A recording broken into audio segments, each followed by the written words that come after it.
The Honourable Kyle McGinn.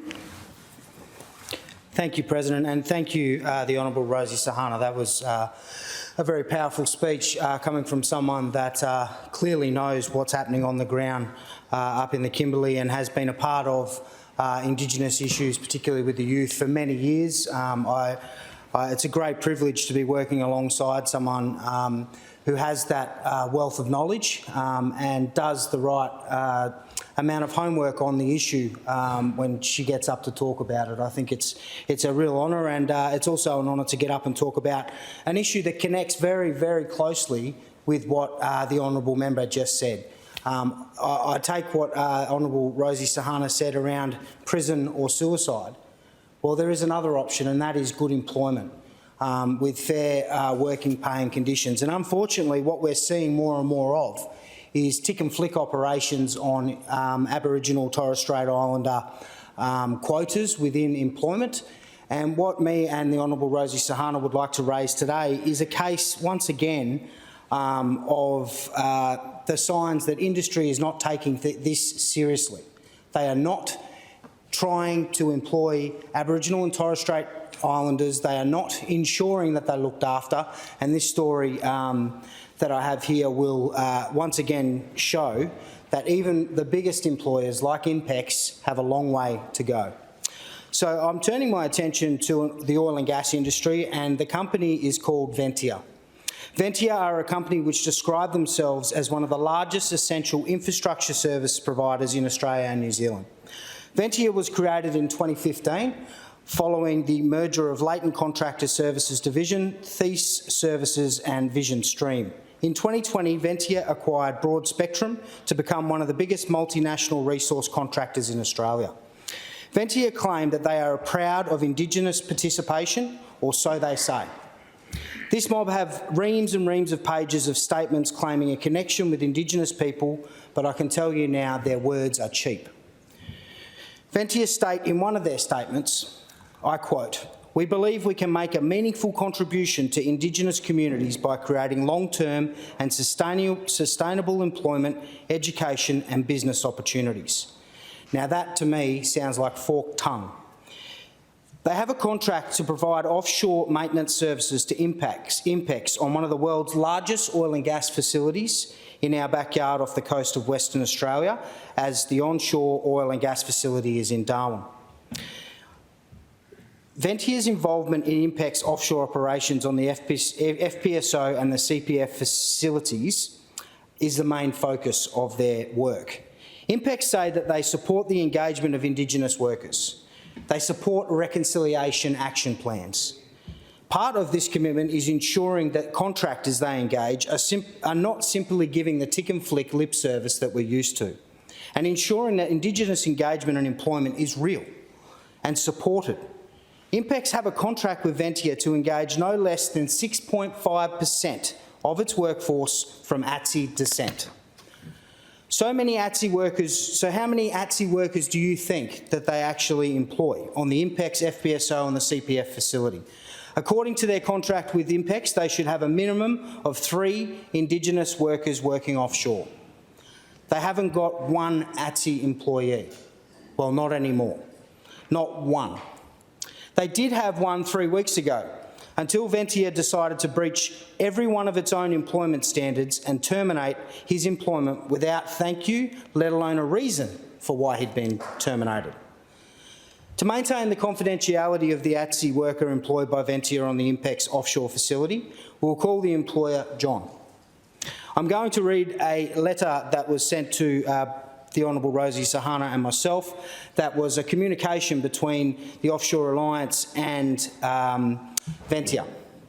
The Offshore Alliance represents Trace JV employees engaged on the INPEX CPF. I was contacted on Monday the 7th February by John regarding a recent experience working for Trace JV on this facility. By way of background, John is of Torres Strait Island descent and has extensive experience working in the offshore and onshore hydrocarbon industry as a mechanical technician fitter. John first commenced employment with VENTIA Trace JV in December 2021. He worked 2 full swings and was advised on numerous occasions that there was going to be ongoing work. John received a commendation for his work from INPEX personnel and performed work to a very high standard. At no stage did any Trace JV supervisor or client representative advise John that his attitude or his work performance were not satisfactory. To the contrary, INPEX were complimentary of the work performed by the Trace JV team, which John was a part of. His last duty day on the facility was Thursday the 27th of January. John was next scheduled to mobilise to the CPF on the 16th of February. On Monday the 31st of January, John received an email on the 31st of January from Offshore Mobilisation Coordinator Sophie Cook, who advised that his service was no longer required. John responded to Sophie, of course, advising that he had spoken to Trace JV manager Yazia El Faham and the previous week about his Torres Strait Islander background and his ongoing employment with Trace JV. John had been slotted in on the new roster for the ongoing work, so he assumed when he went home for his leave that he was returning. Yazia confirmed the arrangement and wished John all the best with his time on the platform. Sophie Cook failed to respond to John's email on the 31st of January. John then rang Sophie on the 3rd of February and she advised that Yazia and Trace JV lead cost project control manager Yannick Vallet would contact him as soon as possible. Later that afternoon, Yannick contacted John, where they discussed this situation. John questioned Yannick why he was let go and was advised that he had no issue with him whatsoever. During the discussion, John reminded Yannick about the conversation he had previously with Yazia and Trace about supporting First Nation personnel. John advised that he was unhappy about the subsequent events and how he was being treated by Trace JV. Yannick responded, whatever this is just the way it is. Unbelievable, honestly. Yannick Vallet's comments are unacceptable and demonstrate a complete lack of regard for the importance of companies engaging and supporting First Nations personnel in the offshore hydrocarbon industry. It isn't acceptable to John, and it certainly is not acceptable to the Offshore Alliance, and it certainly is not acceptable to myself. I think this is outrageous. What came next from VENTIA was something which reflects how several oil and gas companies are simply paying lip service to ATSI employment, which is a disgrace. VENTIA engaged a human resource manager called Serena Collins to investigate the complaints made by the union. In her investigation, she spoke to 3 of John's managers, but did not once contact John to discuss the issue. Spoke to 3 managers and did not contact the ATSI member who had been laid off. She then finalised her investigation. She couldn't even be bothered to speak to the ATSI worker who had made the complaint and how VENTIA had treated him, and it felt like he'd been individualised. And that's what it sounds like. The actions of Serena Collins and VENTIA are nothing short of disgraceful, honestly. VENTIA stand condemned for their lack of employment of ATSI workers. They aren't meeting their quota that they said they would to INPEX. I am now standing here alongside my colleague the Honourable Rosie Sahana, and we are calling on INPEX, open your eyes.